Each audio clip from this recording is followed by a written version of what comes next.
আসসালামু আলাইকুম বন্ধুরা, কেমন আছেন আপনারা? আশা করি ভালো আছেন সবাই। আলহামদুলিল্লাহ, আমি ভালো আছি। আবারও একটি নতুন ভিডিও নিয়ে আপনাদের সঙ্গে চলে এসেছি, মিজানুর রহমান আজহারীর ওয়াজ। আপনারা যারা যারা মিজানুর রহমান আজহারীর ওয়াজ শুনতে ভালোবাসেন তারা ফুল ভিডিওটি দেখতে থাকেন, আশা করি ভালো লাগবে। কালিমা পড়ে মুসলমান হচ্ছে, বড় একটা মুসলিম কমিউনিটি গড়ে উঠলো। আল্লাহ রাসূল সাল্লাল্লাহু আলাইহি সাল্লাম খেয়াল করে দেখলেন ওখানে শুধু মুসলিম কমিউনিটি নয়, ওখানে জিউস কমিউনিটি আছে, মানে ইহুদি কমিউনিটি। মদিনাতে ইহুদিরাও থাকতো। আবার খেয়াল করে দেখলেন আশেপাশে খ্রিস্টান কমিউনিটিও আছে। তাহলে মোট কয়টা কমিউনিটি হইল? রাসূল সাল্লাল্লাহু আলাইহি সাল্লাম এই তিন দলকে নিয়ে একটা চার্টার করলেন। চার্টার, ইতিহাসে এটা মদিনা চার্টার নামে পরিচিত। মদিনা সনদ। সুবহানাল্লাহ পড়েন। তিন ধর্মের লোক, তিন জাতি একসাথে থাকে, আর আমরা এক বাঙালি এক দেশে থাকতে পারি না। এক দল আরেক দলের বলে তুমি ভারতপন্থী, ওই দল আরেক দলের বলে তুমি পাকিস্তানপন্থী। বাংলাদেশপন্থী কেউ হতে চায় না। আমরা কোন পন্থী? জোরে বলতে হবে। দেশের স্বার্থটারে সামনে নিয়ে আসতে হবে। তো সম্মানিত সুধী, রাসূল সাল্লাল্লাহু আলাইহি ওয়াসাল্লাম ইহুদিদের সাথে বসেছেন। মদিনা চার্টারে যদি তিন ধর্মের লোক থাকে, মানে Muslim community, Jews community and the Christian community যদি থাকে, তার মানে মদিনা সনদের মধ্যে স্বাক্ষর করেছিল তিন কমিউনিটির নেতারা। ইহুদিরাও ছিল, খ্রিস্টানরাও ছিল। তো আল্লাহ রাসূল সাল্লাল্লাহু আলাইহি ওয়াসাল্লাম ইহুদিদের সাথে বসেছেন, চুক্তি করেছেন 10 বছরের, লম্বা সময়ের। খ্রিস্টানদের সাথে চুক্তি করেছেন। রাসূল সাল্লাল্লাহু আলাইহি ওয়াসাল্লাম খ্রিস্টানের সাথে বসতে পারে, ইহুদির সাথে বসে সনদ তৈরি করতে পারে, মদিনার সনদ। কিন্তু আমরা মুসলমানের সাথে বসতে পারি, একজন আরেকজনের ছায়া দেখতে পারে না। হিংসা, বিদ্বেষ, জেলাসি, অহংকার, ঠিক কিনা? লা ইয়াদখুলুল জান্নাতা মান কানা ফি কলবিহি হাববাতু খারদাল মিনাল কিবর। যার অন্তরে যাররা পরিমাণ অহংকার থাকে সে কোশ্চিনকালেও আল্লাহর জান্নাতে প্রবেশ করতে পারবে না। আমরা যেন এই অহংকার থেকে মুক্ত হতে পারি, আমরা যেন ব্রড মাইন্ডেড হতে পারি, আমরা যেন ভিন্ন মতের লোকদেরকে রেসপেক্ট করতে পারি, ভিন্ন মতকেও যেন আমরা সহ্য করতে পারি। আমাদের দেশে এত কাদা ছোড়াছুড়ি, এত মারামারি কেন জানেন? আমরা ভিন্ন মতকে দমন করতে চাই, ভিন্ন মতকে আমরা স্পেস দিতে চাই না, ফলেই এত ঠেলাঠেলি। এজন্য মতামত বিভিন্ন থাকবে। This is the beauty of Islam, unity in diversity. Unity in diversity, ঐক্য হবে বৈচিত্র্যের মাঝে। আমাদেরকে ঐক্য খুঁজতে হবে। এক একজন এক এক চেহারা। এই তুমি কালা হইলা কেন, তুমি খাটো হইলা কেন, তুমি লম্বু কেন, এরকম বললে চলবে?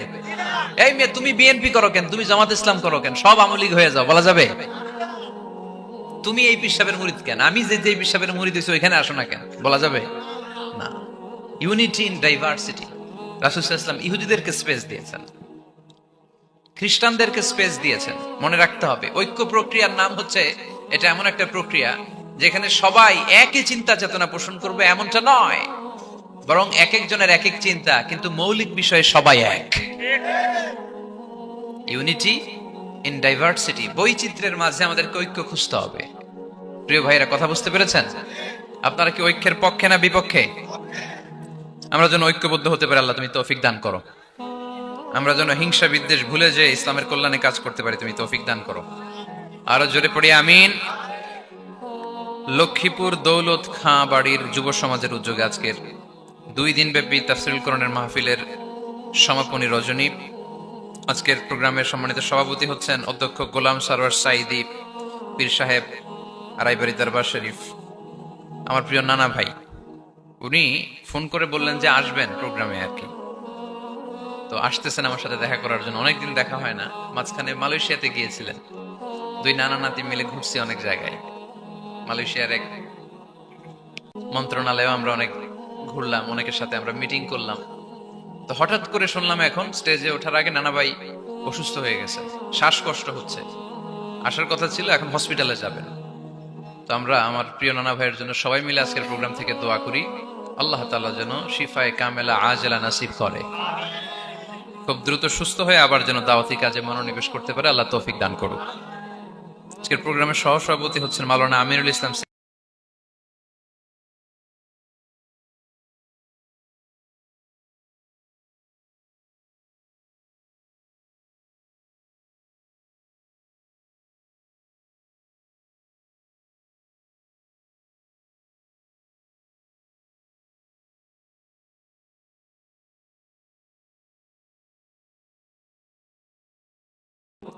তারপর আপনাদের এখানে আইন মন্ত্রী আপনাদের পাশের গ্রামে ওনার লোকেরা এসে দেখা করলো, আমি সালামও বললাম। ওনার আম্মা অসুস্থ, দোয়া চেয়েছে, আমরা দোয়া করি ওনার আম্মাকে আল্লাহ তাআলা সুস্থতা দান করুক। সম্মানিত ভাইরা, আমরা আর কথা না বাড়িয়ে সরাসরি আলোচনায় চলে যাই। আমি আপনাদের খেদমতে পবিত্র কালামুল্লাহ মাজিদের সূরাত আলে ইমরানের 133 নম্বর আয়াত তেলাওয়াত করেছি। সূরাটার নাম হচ্ছে সূরাত আলে ইমরান, ইমরানের বংশধর। ইমরান কে ছিল আপনারা জানেন? মারিয়াম আলাইহিস সালামের পিতা, ঈসা আলাইহিস সালামের নানা। সুবহানাল্লাহ পড়বেন না? ওনাদের ফ্যামিলিটা আল্লাহ তাআলার কাছে এতটাই পছন্দনীয় ছিল যে এই ফ্যামিলির নামে আল্লাহ কোরআনে একটা সূরাই দিয়ে দিলেন, আলে ইমরান। আরবিতে পরিবার বা ফ্যামিলি এটা বোঝানোর জন্য আরবিতে দুইটা শব্দ ব্যবহার হয়, এক হচ্ছে আহাল আর একটা আল। আহাল এটা সম্মানিতদের ক্ষেত্রেও হয়, আবার সাধারণ মানুষদের ক্ষেত্রেও হয়। যেমন রাসূল সাল্লাল্লাহু আলাইহি ওয়াসাল্লামের পরিবারবর্গ ওনারা অনেক সম্মানিতা, অনেক সম্মানিত। তো আল্লাহ রাসূল সাল্লাল্লাহু আলাইহি ওয়াসাল্লামের পরিবারের ক্ষেত্রে বলা হয় আহলে বাইত। আবার আমার পরিবার, আপনার পরিবার, আমাদের পরিবার বা স্ত্রী, এটা বোঝাতেও আরবিতে আহাল শব্দটা ব্যবহৃত হয়। কিন্তু আল শব্দটা সাধারণ কোনো ফ্যামিলির ক্ষেত্রে আল্লাহ ব্যবহার করেন নাই। ভালো হোক বা খারাপ হোক, সম্ভ্রান্ত হওয়া লাগবে, ডিগনিফাইড এন্ড প্রেস্টিজিয়াস ফ্যামিলির হওয়া লাগবে। ডিগনিফাইড ফ্যামিলির যদি হয়,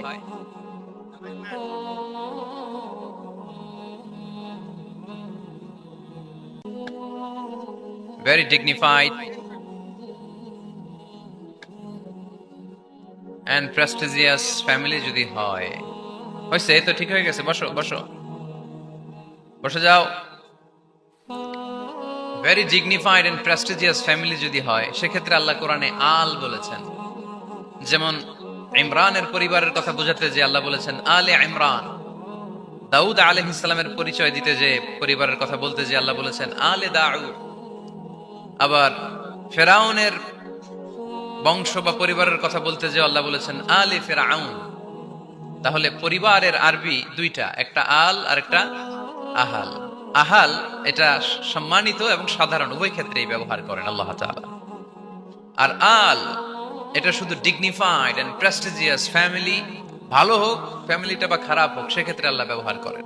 তারই ধারাবাহিকতায় ইমরান ওনার যে ফ্যামিলি, মারিয়াম আলাইহিস সালাম ছিলেন তার কন্যা, তার স্ত্রীর নাম ছিল হান্না বিনতে ফাখুস। এই ফ্যামিলিটা আল্লাহর কাছে বড্ড প্রিয় একটা ফ্যামিলি, এজন্য আল্লাহ তাআলা এই ফ্যামিলির নামে কোরআনে একটা সূরা দিয়েছেন।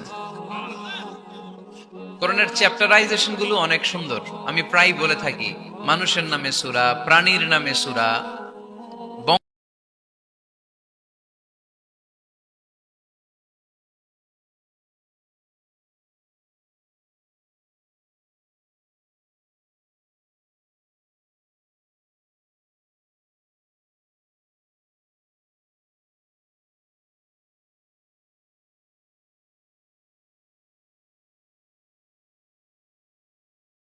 তারপর মৌমাছির নামে আছে সূরা, সূরাতু আন-নাহল। মধু খান তো আপনারা?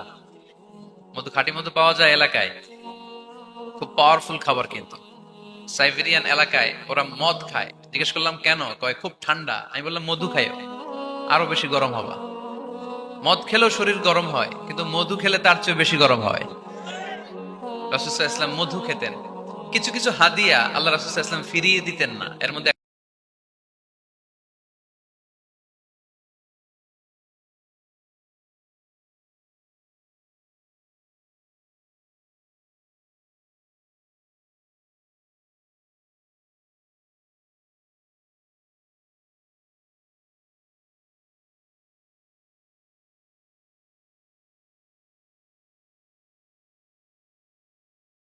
ছন্ন ফিট থাকা, সবসময় গেট আপটা ভালো থাকা, এটা সুন্নাহ।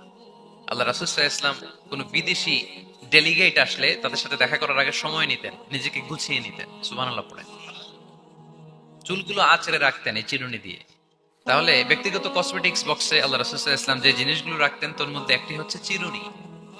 2 নাম্বার, আল্লাহ রাসূল সাল্লাল্লাহু আলাইহি ওয়াসাল্লাম জাইতুনের তেলের একটা ছোট্ট বোতল রাখতেন। ওয়াতিনি ওয়াজ জাইতুন, অলিভ অয়েল। অলিভ অয়েলের ওয়াজ করেছি গত বছর, যেখানেই আমার সাথে লোকজনের দেখা, কয় হুজুর এখন থেকে অলিভ অয়েল মাখি আমি, এজন্য সুন্দর হয়ে গেছি। তো অলিভ অয়েল রাখতেন, চিরুনি রাখতেন, এরপরে সুরমা দানি রাখতেন, সুরমা চোখে আল্লাহ রাসূল সাল্লাল্লাহু আলাইহি ওয়াসাল্লাম সুরমা দিতেন। এরপর আল্লাহ রাসূল সাল্লাল্লাহু আলাইহি ওয়াসাল্লাম উতুর রাখতেন, উতুর পারফিউম, আতর দিতেন। কিছু কিছু বিষয় আছে আরবাউন মিন সুনানিল মুরসালিন, চারটা সুন্নাহ আছে সব নবীদের সুন্নাহ, সবাই এটা করেছেন। এর মধ্যে একটা হচ্ছে উতুর, সব নবীরা আতর দিতেন। সুবহানাল্লাহ, বাড়িতে যাই বলেন আতর দিবেন, এটা সুন্নাহ। আপনার ইমপ্রেশনটাকে আরো সুন্দর করবে। First impression lasts long.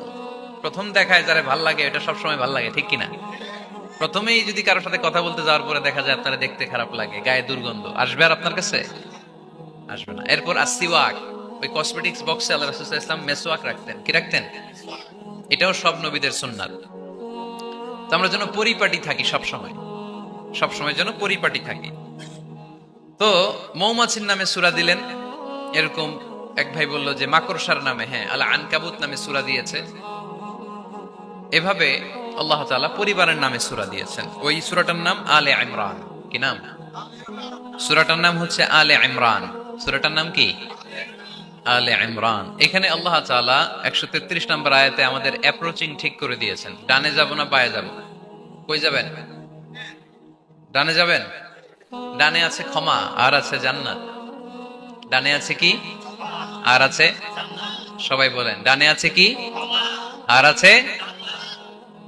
ডান দিকে গেলে আল্লাহর ক্ষমা পাওয়া যাবে আর জান্নাত পাওয়া যাবে।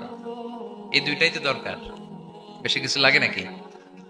আর বাম দিকে গেলে আল্লাহর ক্রোধ, রাগ আর জাহান্নাম। বাম দিকে গেলে আল্লাহর ক্রোধ বা রাগ আর জাহান্নাম। ডানে গেলে কি? প্রথমে ক্ষমা আর জান্নাত। এই দুইটা শব্দ একটু মুখস্থ রাখতে হবে আজকে। ক্ষমা আর, দুইটা জিনিস পাওয়া যায় ডানে গেলে। 1 নাম্বার, 2 নাম্বার। সবাই বলেন 1 নাম্বার, 2 নাম্বার। এবার আঙ্গুল উঁচু করে বলেন।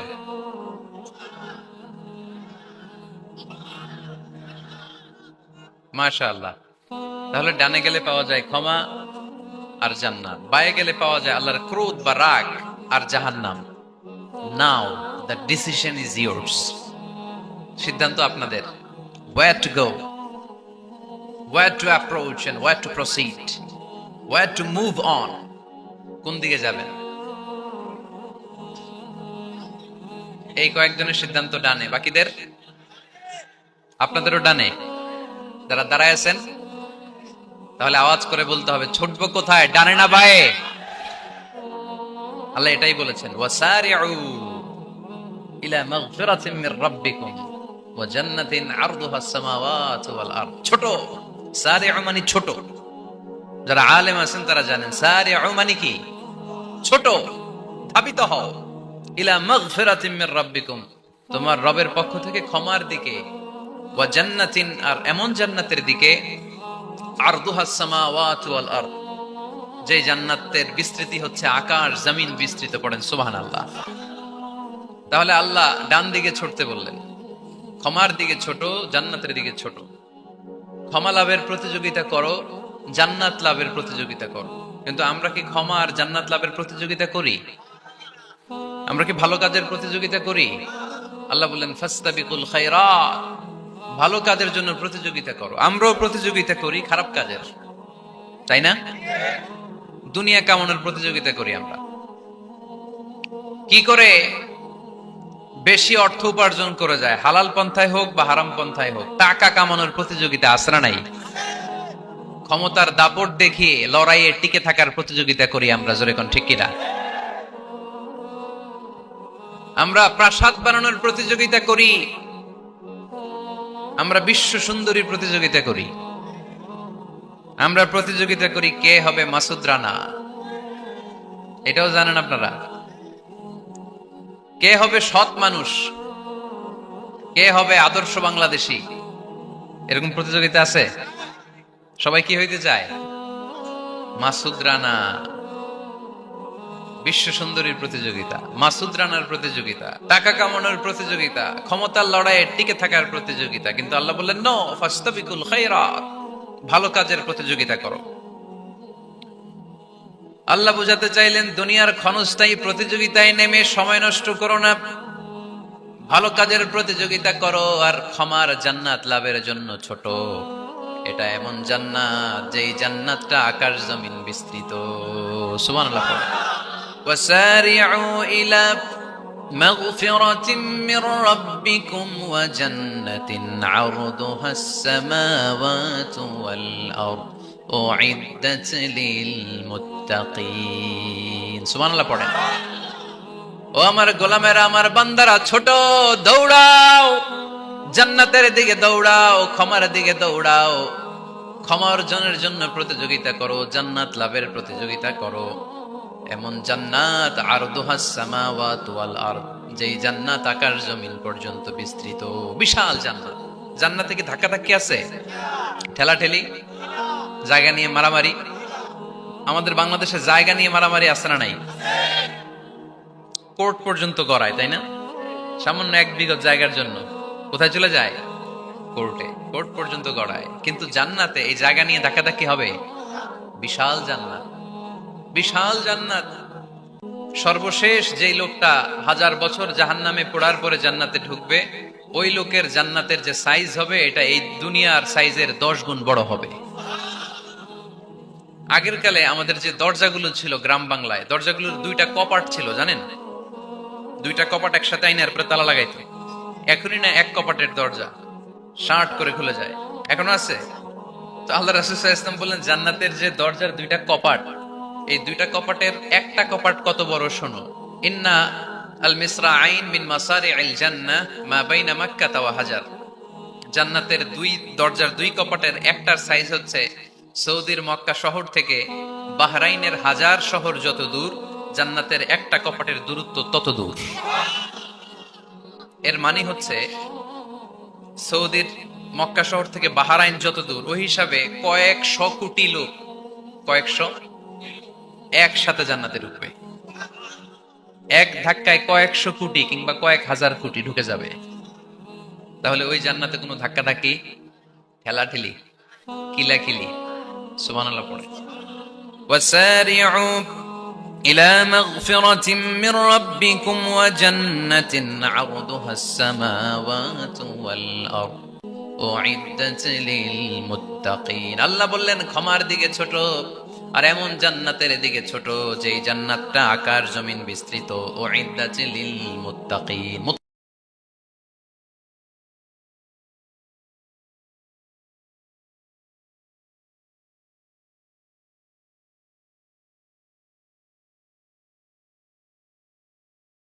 নাকি সবাই ঢুকতে পারবে? সবাই ঢুকতে পারবে না, ওখানে শুধু মুত্তাকিনরা ঢুকতে পারবে। উইদ্দাত লিল মুত্তাকিন, এটা মুত্তাকিনদের জন্য আল্লাহ তাআলা তৈরি করে রেখেছে। হাদিসে কুদসিতে আল্লাহ তাআলা বলেছেন, এই উইদ্দাতের এই শব্দের ব্যবহারই করেছেন আ'দাতু লিইবাদিয়াস সলিহিন, আমি আমার নেককার বান্দাদের জন্য এমন জান্নাত বানিয়েছি মা লা আইনুন রাআত, পৃথিবীর কোনো চোখ ওই জান্নাতের সৌন্দর্য দেখে নাই। ওয়ালা উযুনুন সামিআত, পৃথিবীর কোনো কান জান্নাতের কোনো সুন্দর শব্দের আওয়াজ শুনে নাই। ওয়ালা খাতারা আলা কলবি বাশার, মানুষ কল্পনাও করতে পারবে না যে জান্নাত কত সুন্দর। সুবহানাল্লাহ, আসতে পড়েন।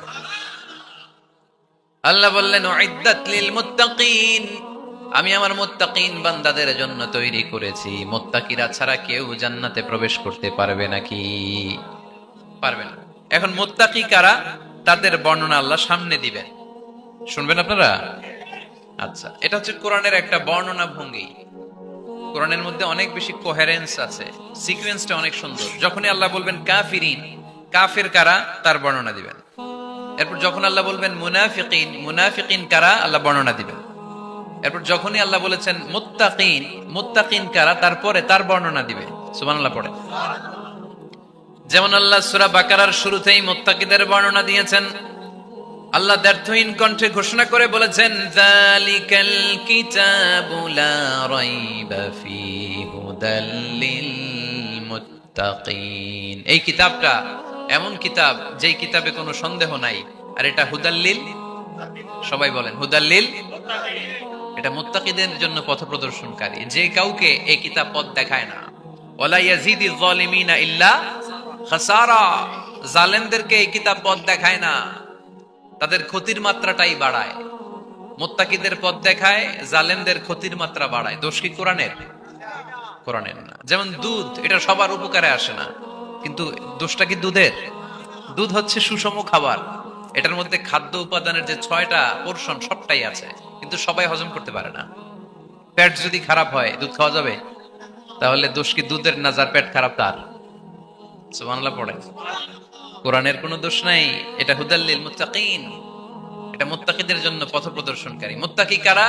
আল্লাযীনা ইউমিনুনা বিল গায়ব ওয়া ইউকিমুনাস সালাতা ওয়া মিম্মা রাযাকনাহুম ইউনফিকুন। আল্লাহ ওইখানে বর্ণনা দিলেন একভাবে, এই জায়গায় আল্লাহ তাআলা মুত্তাকিদের বর্ণনা দিলেন আরেকভাবে। সুবহানাল্লাহ পড়েন।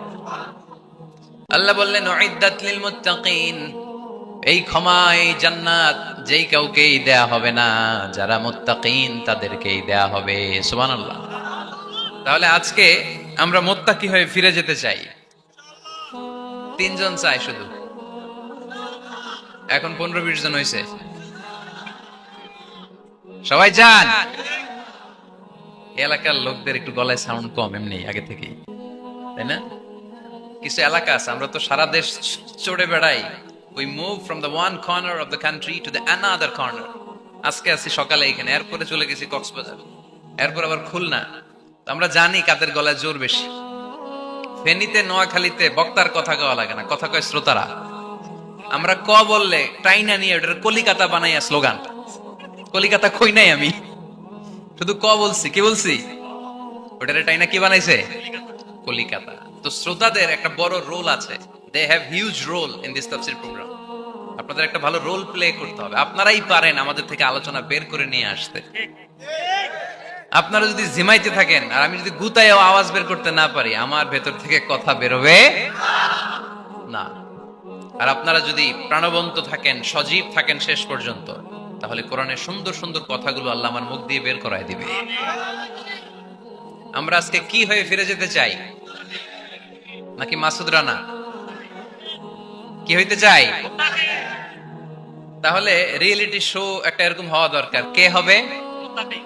মুত্তাকি। কিন্তু রিয়েলিটি শো এর নাম কে হবে? মাসুদ রানা। আমরা মাসুদ রানা হতে চাই না, আমরা মুত্তাকি হতে চাই। ইনশাআল্লাহ পড়েন। আল্লাহ এখানে মুত্তাকি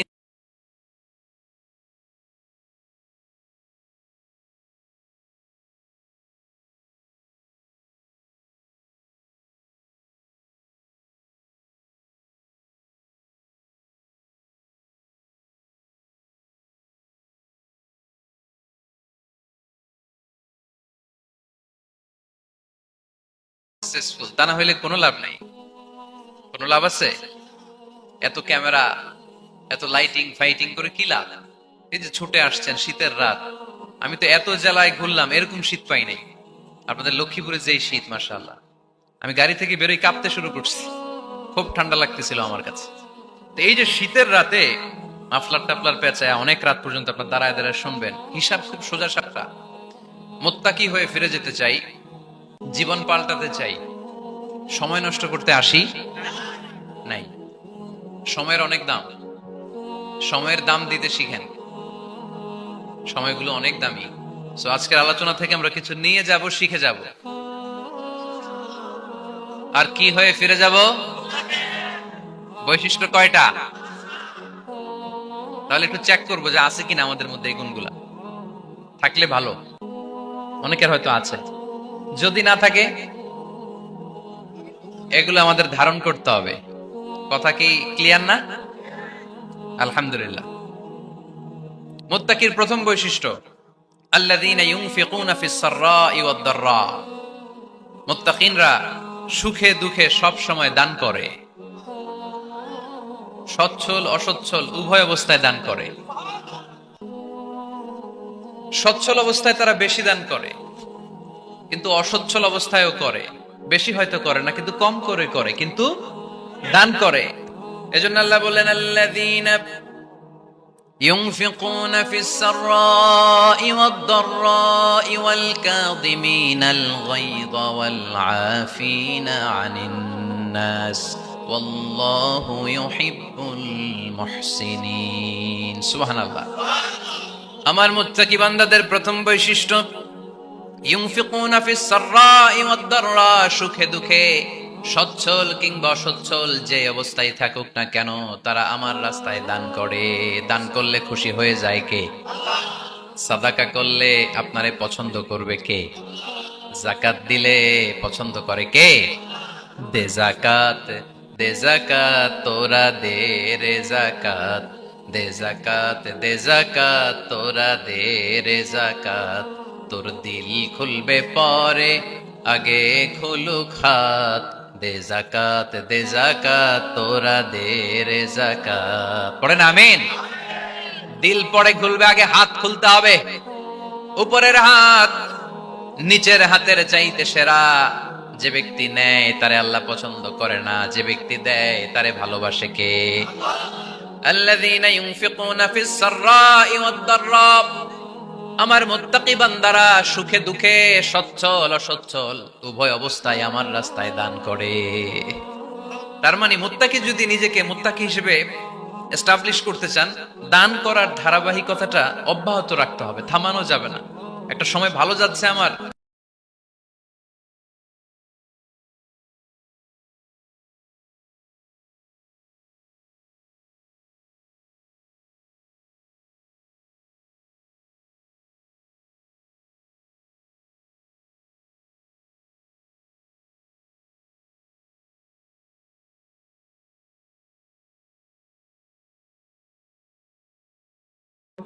অনেকে ধমক দিয়ে তাড়িয়ে দেয়। এই যে আপনি ধমক দিছেন, ওরে প্রাইভেট কারে বসাইতে পারে কে? আপনার হাতে ভাঙ্গা থালা দিয়ে রাজপথে নামায় দিতে পারে কে? এজন্য আল্লাহ বললেন, আমি দেয়ার মালিক, তুমি দাও।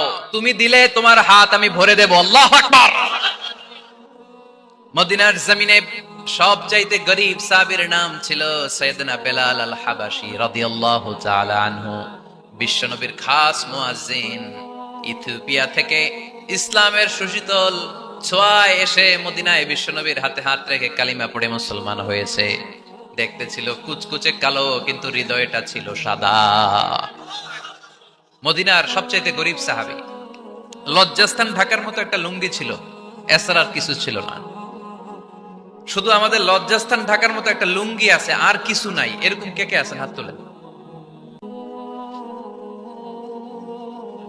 কেউ নাই। তার মানে আল্লাহ আমাদের অনেক দিয়েছে, ঠিক কিনা? মদিনার সবচেয়ে গরীব সাহাবীর নাম বেলাল রাদিয়াল্লাহু তাআলা আনহু। লজ্জাস্থানটা ঢাকার কাপড় ছাড়া তার কিছু ছিল না।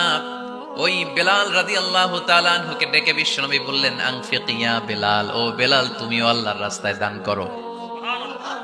আনফিক ইয়া বেলাল লা তাখশা মিন যিল আরশি ইকলালা, ও বেলাল আল্লাহর ধনভাণ্ডারে কমতি নাই, তুমি দান করো, তোমারও বাড়ায়া দিবে কে?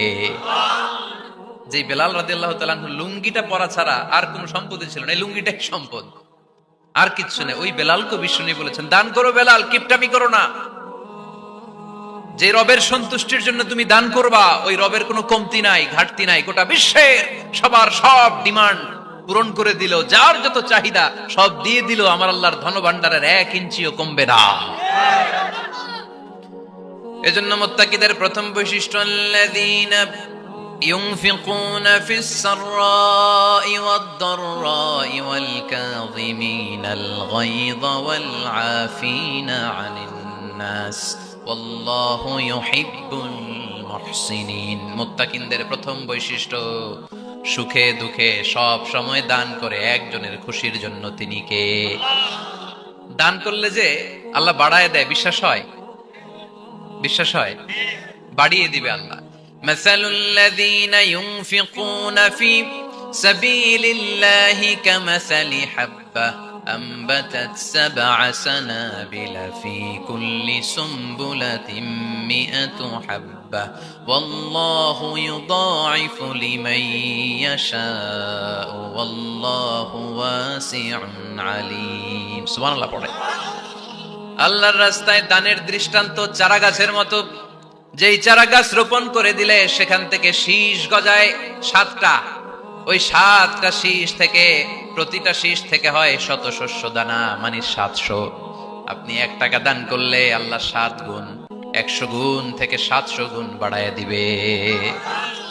আল্লাহর প্রাচুর্যতার কোনো কমতি নাই, আল্লাহর ভান্ডারে কোনো ঘাটতি নাই, আছে? এজন্য দিতে হবে। কি করতে হবে? দিলে নতুন করে আসে, না দিলে আসে না। বিশ্বাস হয়? অনেকে বিশ্বাস করে না। আল্লাহ বলেন আনফিক ইয়া আদম উনফিক আলাইক, এই বনি আদম দাও, দিলে আমিও দেব। অনেকে আমরা ধরে রাখি দেখে নতুন কিছু আসে না। আপনার হাতে 5 কেজির একটা বস্তা, তো এটা ধরে রাখলে আরেকটা নিতে পারবেন? এটা ফালাই দিলে না 10 কেজি ধরতে পারবেন? কথা কয় না? 5 কেজির এটা দিয়ে দেন, 20 কেজি আসবে। 20 কেজির ওইটা দিয়ে দেন, 40 কেজি আসবে। আর 5 কেজি ধরে রাখলে নতুন কিছু আসবে। আনফিক ইয়া ইবনা আদম উনফিক আলাইক, হে বনি আদম দান করো, তুমি দিলে আমি তোমারে দিব। সুবহানাল্লাহ পড়েন। তবে এই দানটা গোপনে হলে ভালো, প্রকাশ্যে দান করলেও আল্লাহ কবুল করে, কিন্তু গোপনে করলে বেশি খুশি হয় কে? গোপন দান। আল্লাহ তাআলার রাগ আর ক্রোধ যদি আপনার উপর থেকে থাকে, গোপন দান আল্লাহর ক্রোধ আর রাগকে কমিয়ে দেয়। গোপন দান করলে আল্লাহ খুশি হয়ে যায়। আল্লাহর যদি কোনো রাগ, গোসা, ক্রোধ থাকে আপনার উপর, এটা কমে যাবে। 7 শ্রেণীর ব্যক্তিকে আল্লাহ তাআলা আরশের নিচে ছায়া দিবেন কিয়ামতের দিন, যেদিন সে ছায়া ছাড়ার কোনো ছায়া থাকবে না। এর মধ্যে 1 শ্রেণীর ব্যক্তি, রজুলুন তাসাদ্দাকা বিসাদাকা ফাআখফাহা হাত্তা লা তা'লামু শিমালুহু মা তুনফিকু ইয়ামিনুহু। 1 শ্রেণীর ব্যক্তি, 7 শ্রেণীর মধ্যে 1 শ্রেণীর ব্যক্তি যারা আরশের নিচে ছায়া পাবে, যে ব্যক্তি গোপনে দান করে। কত গোপনে? ডান হাত কি দিছে, বাম হাত টের পায় নাই। তার মানে অনেক গোপনে দান করেছে। এই গোপনে দান করলে খুশি হয় কে? আল্লাকা সিররুন ইনদাল্লাহ বাইনাকা আনতা ওয়া বাইনাল্লাহ, আল্লাকা সাদাকাতুন তাখফা লা ইয়ালামুহা ইল্লাল্লাহ, আল্লাকা সিররুন ইনদাল্লাহ বাইনাকা আনতা ওয়া বাইনাল্লাহ, আল্লাকা সাদাকাতুন তাখফা লা ইয়ালামুহা ইল্লাল্লাহ। সুবহানাল্লাহ পড়ে। আল্লাকা সিররুন ইনদাল্লাহ, তোমার আর তোমার রবের মাঝে গোপন কোন ডিলিংস আছে কি, যেটা তুমি আর তোমার রব শুধু জানো? তোমার জীবনে এমন গোপন দান আছে নাকি যেটা আল্লাহ ছাড়া কেউ দেখেনি? ওই দানগুলোরে পছন্দ করে কে? আল্লাহ। যারা দুনিয়ার বুকে সচ্ছল এবং অসচ্ছল অবস্থায় দান করে, কিয়ামতের দিন আমলনামা দেখে তারা অবাক হয়ে যাবে, বলবে আল্লাহ এত ভালো কাজ আমি দুনিয়ায় করি নাই, হয়তো এটা আমার আমলনামা নয়, ফেরেশতারা ভুল করে অন্যের আমলনামা আমাকে দিয়ে দিয়েছে। আল্লাহ বলবেন না আমার ফেরেশতারা ভুল করে না। ফেরেশতারা ভুল করে নাকি? তোমার আমলনামাই তোমার হাতে পৌঁছেছে। দানকারী বলবে আল্লাহ এত ভালো কাজ আমি করি নাই, কি করে এত আমলের পাহাড়? আল্লাহ বলবে ওই যে আমার খুশির জন্য, আমার ভালোবাসায় দুনিয়ার বুকে যে তুমি দান করেছো, ওই দানের সওয়াবটাকে পাহাড় পরিমাণ বড় করে আমি আল্লাহ নিজ দায়িত্বে তোর আমলনামায় ঢুকিয়ে দিয়েছি।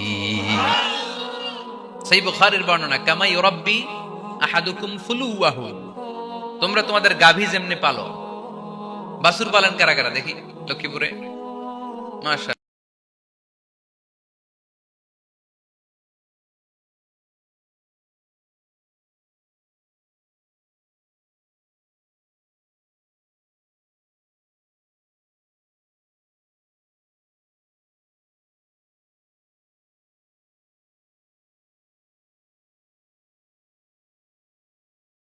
তোমরা যেমনি বাছুর পালছো, আমি আল্লাহ তোমার ছোট্ট দানের সওয়াবটাকে পেলেছি, পেলে পুষে ইয়া বড় উহুদ পাহাড়ের সমান করে এরপরে তোমার আমলনামায় উঠাইয়া দিছি। তাহলে মুত্তাকি বান্দার প্রথম গুণ, তারা দান করে। ইউনফিকুনা ফিস সাররাহ। লক্ষ্মীপুরের ভাইয়েরা খেয়াল করে শুনেন, মুত্তাকি বান্দাদের প্রথম গুণ, সুখে থাকি আর দুঃখে থাকি আল্লাহর রাস্তায় দান করব আমরা, ঠিক কিনা? সর্বাবস্থায় দান করতে হবে। ফিস সাররা, সুখের সময়ও করব, ওয়া ফিদ দাররা, দুঃখের সময়ও করব। সুখের সময় যদি আমি বছরে 10,000 টাকা দান করি, দুঃখের সময় 10 টাকা তো দিতে পারবো। কথা বুঝে নাই বোধহয়? কষ্টের সময় অল্প দিব, কিন্তু দেয়ার ধারাবাহিকতাটা আমরা চালিয়ে যাব। পারা যাবে? তাহলে মুত্তাকিদের প্রথম গুণ, আল্লাযীনা ينفقون في السراء والضراء والكاظمين الغيظ والعافين عن الناس والله يحب المحسنين মুত্তাকিনদের প্রথম গুণ সুখে দুঃখে মুত্তাকিরা আল্লাহর রাস্তায় দান করে। এটা বোঝা গেছে না? মনে থাকবে কতক্ষণ? হ্যাঁ, কাল কি ভুলে যাবে আজীবন? হ্যাঁ, আজীবন মনে থাকবে? মনের কান দিয়ে শুনতে হবে। এই কান না, মনেও একটা কান আছে, ওই কান দিয়ে শুনলে ভুলবেন না। তাহলে মুত্তাকিদের প্রথম বৈশিষ্ট্য, যেহেতু আমরা মুত্তাকি হয়ে ফিরে যেতে চাই, মুত্তাকিদের প্রথম বৈশিষ্ট্য আমরা জানলাম, যারা সুখে দুঃখে কি করে? দান করলে বাড়ায় দেয় কে? ধৈর্য রাখলে নতুন কিছু পাওয়া যায়, ওটা ছেড়ে দেন, ওটা দিয়ে দেন, তাহলে নতুন কিছুর ব্যবস্থা করবে কে? তাহলে এটা বুঝে ফেলছেন না? হজম হয়েছে? হজম, এটার হজম করে ফেলেন। হয়ে গেছে গা? আচ্ছা, এবার আল্লাহ বললেন মুত্তাকিনদের 2 নাম্বার বৈশিষ্ট্য, ওয়াল কাযিমিনাল গায়যা। মুত্তাকি বান্দারা তাদের রাগকে হজম করে, রাগ সংবরণ করে, ক্রোধকে নিয়ন্ত্রণ করে। সুবহানাল্লাহ পড়েন। এইবার আসছে কঠিন।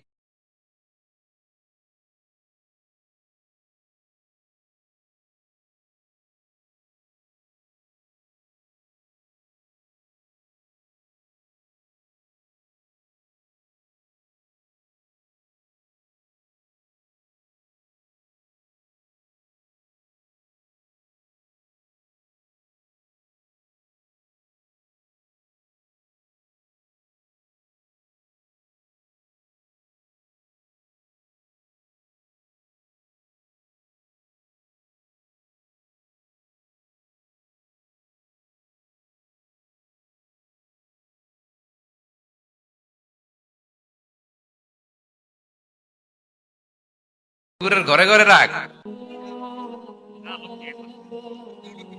আচ্ছা, লক্ষ্মীপুরের মানুষ অনেক ভদ্র, শান্তশিষ্ট, রাগ টাগ নাই। হ্যাঁ, বাঙ্গালায় তো এই রাগ ভয়ঙ্কর। এটা রাগ কিন্তু ভয়ঙ্কর। মানুষ যখন রাগ করে তখন তার হিতাহিত জ্ঞান থাকে, কি করে কি বলে সে জানে। পৃথিবীর সবাই আমরা রাগী, কেউ কম কেউ বেশি। এটা ভেরি ন্যাচারাল। আমাদের দেহে একটা হরমোন আছে, অ্যাড্রেনালিন বলে আর কি এটাকে। Adrenaline hormone triggers up your bodies fight response. এটা যখন নিঃসরিত হয় দেহ থেকে, আপনার বডি তখন ফাইট করতে মনে চায়। কোপায়ালাম, মাইরালাম, উতরে হোতায়ালাম অক করে, এরকম একটা অ্যাটিটিউড চলে আসে না? এটা ন্যাচারাল। এই অ্যাড্রেনালিন হরমোন যখন নিঃসরিত হয়, এটা আপনার ফাইট রেসপন্সকে ট্রিগার আপ করে। তখন আপনার দেহ খুব উত্তেজিত, ফাইট করতে মনে চায়, মনে চায় এখনই ধরি ওরে। আসলে নাই, তবে এটা ভালো কাজে লাগাইতে হবে। রাগটা পারা যাবে না। রাগ কিন্তু খুব ভয়ঙ্কর। এই রাগের শারীরিক মানসিক অনেক ক্ষতি আছে। হার্ট অ্যাটাক করে অনেকে রাগে, স্ট্রোক করে ফেলে। রাগ হচ্ছে অনেকটা ঝড়ের মতো। কিসের মতো? ঝড় যেমনি একদিক থেকে এসে সব লন্ড ভন্ড করে দিয়ে অন্য দিক দিয়ে ছুটে চলে যায়, যখন ঝড়টা হয় তখনও তো টের পাওয়া যায় না। রাগও তেমন। যখন রাগটা আসে, কি যে করে ফেলছি তখন বোঝা যায় না। রাগ চলে যাওয়ার পরে, মাথা ঠান্ডা হওয়ার পরে তখন বোঝা যায়, হায় রে এটা কি করলাম। রাগের সময় দিয়ে দিছে তালাক। রাগের সময় কি করছে? রাগ যখন শেষ তখন কয়, হায় হায় বউ তুমি তো আমার কৈতরি। মারামারি হয়, সম্পর্কের অবনতি হয়, স্বামী স্ত্রীর সম্পর্কের বিচ্ছেদ ঘটে। বাবা ছেলের সাথে রাগ করে না? বাপে কয় দিমু না তোরে, কিচ্ছু দিমু না। পোলায় কয় দিবা না কে? বাপে কয় দিলাম না। পোলায় কয় মারলাম তোমারে। বাপে কয় তোরে ত্যায্য করলাম। পোলা কয় কোপ দিলাম। আছে না নাই? শুনবেন এরকম বাবা ছেলে হতাহতের ঘটনা। হাজবেন্ড ওয়াইফ ডিভোর্স পর্যন্ত গড়ায়। বন্ধু বন্ধুর সম্পর্ক নষ্ট হয় এই রাগের কারণে। দেখছেন, আল্লাহ যেখানে যত ফোঁটা দেয়া দরকার ওই জায়গায় অত ফোঁটা দেয়। এটার নাম ইসলাম। এজন্য আল্লাহ বললেন মুত্তাকিদের 2 নাম্বার গুণ, আল কাযিমিনাল গায়জ। মুত্তাকিনরা রাগকে সংবরণ করে, তারা অল্পতে চটে যায় না, তারা হট টেম্পার্ড না। তারা বুঝে শুনে কাজ করে, নিজের ক্রোধ আর রাগকে সংবরণ করতে জানে। সুবহানাল্লাহ পড়ে। আল্লাহ রাসূল বললেন, লাইসা শাদীদু বিসুরআহ, কুস্তি করে যে অন্যকে শোয়ায় ফেলতে পারে সে শক্তিশালী নয়। ইন্নামা শাদীদুল্লাযী ইয়ামলিকু নাফসাহু ইনদাল গাদাব, রাগের সময় যেই ব্যক্তি নিজের উপর নিয়ন্ত্রণ রাখতে পারে আল্লাহর কাছে সেই হলো শক্তিশালী। এক একটা কথার ওজন দেখছেন আল্লাহ রাসূল সাল্লাল্লাহু আলাইহি ওয়াসাল্লামের। লাইসা শাদীদু বিসুরআহ, যে কুস্তি খেলতে পারে ভালো সে শক্তিশালী না, বরং ইন্নামা শাদীদুল্লাযী ইয়ামলিকু নাফসাহু ইনদাল গাদাব, রাগের সময় যে নিজেকে নিয়ন্ত্রণ করতে পারে সেই শক্তিশালী। সুবহানাল্লাহ পড়ো। এজন্য আমি মুত্তাকি হম হুজুর। হুজুর আজকের ওয়াজ শুনে আমি মুত্তাকি, শুধু হাত তুলে মুত্তাকি বললে হবে? রাগ নিয়ন্ত্রণের, রাগ কন্ট্রোল করার অভ্যাস নিজের মধ্যে জাগ্রত করতে হবে, ঠিক কি না? এক সাহাবী এসে বললেন, ইয়া রাসূলুল্লাহ আউসিনি, ইয়া রাসূলুল্লাহ আমারে কিছু নসিহত করেন, নসিহত করেন। বিশ্বনবী বললেন, লা তাগদাবু, সাহাবী তুমি রেগে যেও না। সাহাবী বললেন, নবী আবার নসিহত করেন। বিশ্বনবী বললেন, তুমি রেগে যেও না।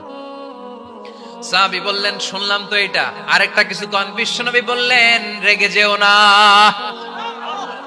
রাদ্দাদা মিরারান, বারবার যতবার সাহাবী বিশ্বনবীর কাছে নসিহত চাইলেন, বিশ্বনবী একটা নসিহতই করলেন, রেগে যেও না। কারণ রেগে গেলেন তো হেরে গেলেন, রেগে গেলেন তো হেরে গেলেন। ওরা আপনারে রাগাতে চাইবে, আপনি ঝগড়া করতে চান না, ওরা আপনারে পায়ে পাড়া দিয়ে ঝগড়ায় নামাতে চাইবে। চিল্লা এখন ঠিক কি না?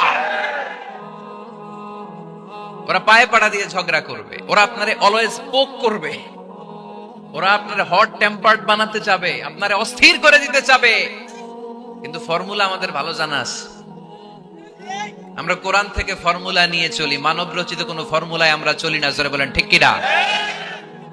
মুত্তাকিনদের 2 নাম্বার বৈশিষ্ট্য, ওয়াল কাযিমিনাল গায়জ, মুমিনরা নিজেদের রাগকে নিয়ন্ত্রণ করে। রাগ নাইকার, ক্ষোভ নাইকার, কিন্তু মুমিনরা মুত্তাকিনরা চাইলে রাগ দেখায় না।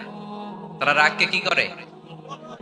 পারবেন পারবেন আজকে থেকে ভাবির আর বকবেন না তো, ঝগড়া করবেন না তো, ছেলে মেয়েদের উপর উত্তেজিত হবেন না তো, হ্যাঁ রাগারাগি করবেন, মনে থাকবে তো? আল্লাহ রাসূল সাল্লাল্লাহু আলাইহি ওয়াসাল্লাম কখনোই রাখতেন না। সুবহানাল্লাহ নাই? আল্লাহ রাসূল সাল্লাল্লাহু আলাইহি ওয়াসাল্লাম কখনোই, ওনার সাথে কেউ খারাপ আচরণ করলে উনি রাখতেন না। ওনাকে অত্যাচার করা হয়েছে, তিনি রাখতেন না। জুলুম করা হয়েছে, তিনি রেগে যেতেন না। রাসূল সাল্লাল্লাহু আলাইহি ওয়াসাল্লাম মক্কায় যখন নামাজ পড়তেন, উটের পচা নাড়ি ভুঁড়ি আল্লাহ রাসূল সাল্লাল্লাহু আলাইহি ওয়াসাল্লাম ঘাড়ে আর পিঠের উপর চাপিয়ে দেয়া হতো। আমাদের কার কার পিঠের উপর নামাজ অবস্থায় উটের বা গরুর নাড়ি ভুঁড়ি চাপায় দেয়া হয়েছে এলাকায়? আছে কেউ? নাই।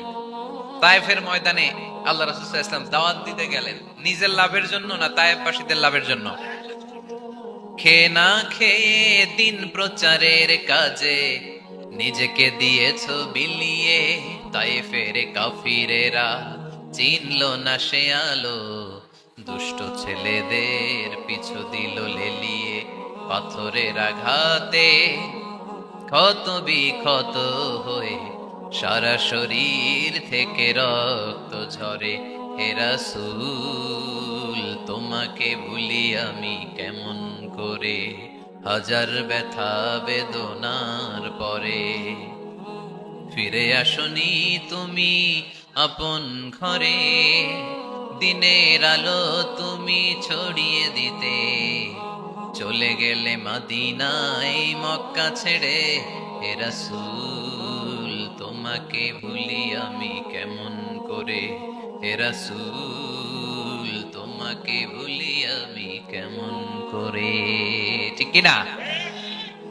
তায়েফের ময়দানে রক্তাক্ত হলেন 3টা জায়গায়, দেখে এসেছি আমি। এখানে আহত করা হলো, আবার উঠে দাঁড়ালেন, আবার পাথর মারা হলো। কোন গায়ে পাথর মেরেছো তোমরা? এরকম সুন্দর শরীর পৃথিবীর কোন দ্বিতীয় মানুষের ছিল নাকি? এত সুশ্রী মানুষ, শুভ্র মানুষ, পরিচ্ছন্ন মানুষ দুনিয়াতে দ্বিতীয়টা ছিল না। এত নুরানি চেহারার মানুষ পৃথিবীতে দ্বিতীয়টা নাই। এই মহানবীকে ওরা পিটিয়ে রক্তাক্ত করেছে, পাথর মেরে রক্তাক্ত করেছে। 3 বার গেছি ওদের লাভের জন্য, ওরা আমারে মারলো। আহা, তারপরও রাসূল সাল্লাল্লাহু আলাইহি ওয়াসাল্লাম কি রেগে গিয়েছেন? কারণ রেগে গেলেন তো হেরে গেলেন। কোনোভাবেই রাসূল সাল্লাল্লাহু আলাইহি ওয়াসাল্লাম রাখতেন না। নিজের উপর অত্যাচার আসলে রাসূল সাল্লাল্লাহু আলাইহি ওয়াসাল্লাম রাগেন নাই। আনাস রাদিয়াল্লাহু তাআলা আনহু আল্লাহ রাসূলের খাদেম ছিল। উনি বললেন, কুনতু আমশি মা রাসূলিল্লাহ, আমি একবার রাসূল সাল্লাল্লাহু আলাইহি ওয়াসাল্লামের সাথে কোথাও যাচ্ছিলাম। ওয়া আলাইহি বুরদুন নাজরানি, তখন রাসূল সাল্লাল্লাহু আলাইহি ওয়াসাল্লামের গায়ে ছিল নাজরান থেকে আনা একটা চাদর। আপনারা চাদর পরেন না শীতকালে? রাসূল সাল্লাল্লাহু আলাইহি ওয়াসাল্লাম চাদর পরতেন। রাসূল সাল্লাল্লাহু আলাইহি ওয়াসাল্লাম নাজরান দেশ থেকে আনা একটা চাদর পরেছেন, গলিজুল হাশিয়া, যেই চাদরের এই কর্নারের ডিজাইনটা ছিল খসখসে। কি ছিল? হঠাৎ এক বেদুইন এসে রাসূল সাল্লাল্লাহু আলাইহি ওয়াসাল্লামের চাদর ধরে টান দিল। টান দেওয়ার সাথে সাথে রাসূল সাল্লাল্লাহু আলাইহি ওয়াসাল্লামের ঘাড়ের এই চামড়া ছিঁড়ে গেল। এই খসখসে যেহেতু ডিজাইন চাদরের, এই খসখসে ডিজাইন ঘাড় আর কাঁধের এখানে যখন টান খেলো, ওই খসখসে ডিজাইনের দাগ বসে গেল, রাসূলের চামড়া ছিঁড়ে গেল ঘাড়ে। সে টান দিয়ে বলে, ইয়া মুহাম্মদ মুরলি মিন মালিল্লাহ, আসছে ভিক্ষা করতে। মূলত ভিক্ষা চাওয়ার ডিজাইন দেখছেন? যার কাছে ভিক্ষা চাবে চাদর ধরে টান। এসে বলে, বেদুইন তো, এদের মধ্যে সভ্যতা ছিল না। ইয়া মুহাম্মদ, ও মুহাম্মদ মুরলি মিন মালিল্লাহ, ও মুহাম্মদ আমার খাওয়ার মতো টাকা নাই, তুমি আদেশ করো বাইতুল মাল থেকে যেন আমারে কিছু টাকা দেয়। আসছে ভিক্ষা করতে। ভিক্ষা করতে আইসা চাদর ধরে দিছে টান, ঘাড়ের চামড়া ছিঁড়ে